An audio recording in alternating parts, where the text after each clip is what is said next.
got to interview a new potential client recently.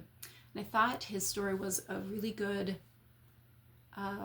idea to share how neurogenesis has to be a whole part of our study of medicine and health and chronic illness and long-term disease. So he has a skin condition that shows up on his face, and he called because of the skin condition on his face, and it is quite hard for him to deal with.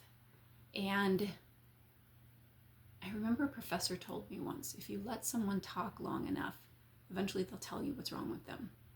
And so I'm just enjoying the conversation and getting to know this person, and just getting very intrigued and interested in the stories and concepts that he has. And then as he was talking, just sharing whatever came to mind. And by the way, the things that you end up sharing, think about that. Why did you end up sharing that particular piece of information when you've lived a whole lifetime? Why have other stories not made the cut?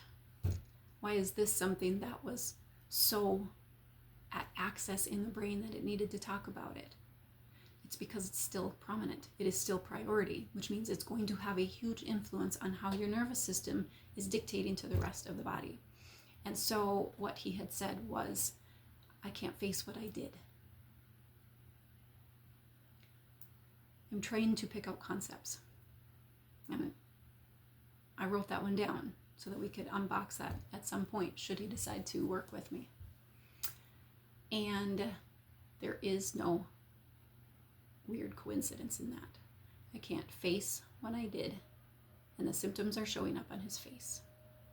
Now, how I work differently is I don't just band-aid physical symptoms. We look at all the potential reasons and all the dysfunctions that could be causing this expression, but it goes beyond that. We have to look at, where did the nervous system get off track? Where did the nervous system start answering the primal question, am I safe? When did it start answering, no, I'm not? Because that triggering event is going to be key to understanding how the physical body is performing from that point on. And then we don't just deal with the stress of that, the emotional side of that, the psychology of that. We have to put the two together so that the physical cells can have nourishment and recovery at the same time as the program that is dictating to the cells on how to respond, so that that can heal as well. So thank you to any and all that I get to have interviews with as they're interviewing me to see if I am a right fit for them. I will keep your information private always, but it helps me to help bring this into the reality so that other people that might be in the same situations can relate and possibly get the help that they're looking for. So, thank you.